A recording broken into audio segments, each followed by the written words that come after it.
Welcome to Earth, the only planet in our solar system known to sustain life as we know it. But it's not progressing in a positive direction. Our planet is changing, and it's happening at an alarming rate. Global warming, often known as climate change, is a vast process that's occurring right now as we speak. Climate change describes a change in the average conditions in a region over a long period. Over the years, climate change has affected the Earth's overall temperature with massive and permanent ramifications. These are not naturally happening occurrences. Scientists say temperature records showing rising trends in temperatures, or global warming, are driven by human-induced emissions of greenhouse gases. To understand this, we must first understand the Earth's atmosphere. Nitrogen and oxygen make up 99% of our planet's atmosphere and can accommodate many other gases in the remaining 1%, such as argon, methane, and of course, carbon dioxide. The sun's rays pass through the atmosphere and strike the surface of the Earth. Some of the energy from the sunlight is absorbed by the Earth's surface, and the rest gets reflected towards space. However, this time, the atmosphere acts as a blanket around the Earth, restricting some of the energy from escaping and gets absorbed by the greenhouse gases. This, in turn, heats the surface of the Earth even more and is called what we know as the greenhouse effect.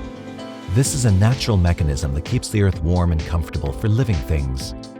But due to the increasing population and needs of the people, human activity has led to a significant increase in greenhouse gases in the atmosphere, consequently heating the planet alarmingly fast.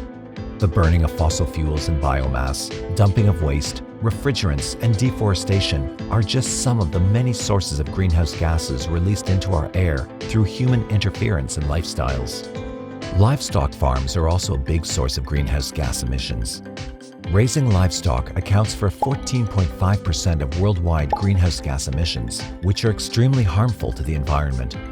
Moreover, the forests that help lower the risks of sudden climate change are being deforested to make space for more farms and agricultural land. India, for example, has the world's largest cattle population, but the lowest beef consumption of any country. As a result, cows live longer and burp and fart around, emitting more methane, a greenhouse gas. Not a joke. Ruminant species like sheep, goats, buffalo, and deer expel methane through these actions. Waste is also a big environmental pollutant. According to an assessment in 2021, 1/3 of all food produced in the world for human consumption never reached the consumer's table. At a landfill, food waste and other municipal solid waste are dumped and are decomposing and releasing methane, a greenhouse gas that's 28 times more potent than carbon dioxide. The world generates 2.1 billion tons of municipal solid waste annually, with at least 33% of that not managed in an environmentally safe manner. Worldwide, waste generated per person per day averages 0.74 kilograms. And we still ask, is climate change really happening? Are the emissions really doing any harm? Global annual mean CO2 concentration has increased by 50% since the start of the Industrial Revolution, from 280 parts per million in the mid-18th century to 420 parts per million as of April 2021. Carbon dioxide levels today are higher than at any other point in at least the past 800,000 years. This extremely rapid buildup of carbon dioxide is happening because humans are putting carbon dioxide into the atmosphere faster than natural sinks can remove it. The Earth's average temperature has been steadily rising ever since humans started burning fossil fuels following the Industrial Revolution. The average temperature on Earth is now consistently 1 degree Celsius hotter than it was in the late 1800s, and that temperature will keep rising toward the critical 1.5 degrees Celsius benchmark over the next 5 years, according to a new report from the World Meteorological Organization. Moreover, even our wildlife will have to bear the brunt of human intervention. Several researchers have studied recent extinctions due to climate change and estimate that about 1/3 of all animal and plant species on the planet could face extinction by the year 2070. This would only impact our food web detrimentally. And this is also the case of the flora and fauna in our water bodies. The oceans absorb about 30% of atmospheric carbon dioxide. As the carbon dioxide in the atmosphere increases due to increased human activity, the amount of CO2 being absorbed also increases. This, in turn, reduces the pH level of the oceans, making them more acidic. Coral reefs, which are entire ecosystems in themselves and home to thousands of species of marine life, are crumbling due to this acidification and rising temperatures. And over 3 billion people depend on marine and coastal biodiversity for their livelihoods, which makes this a critical issue of the present.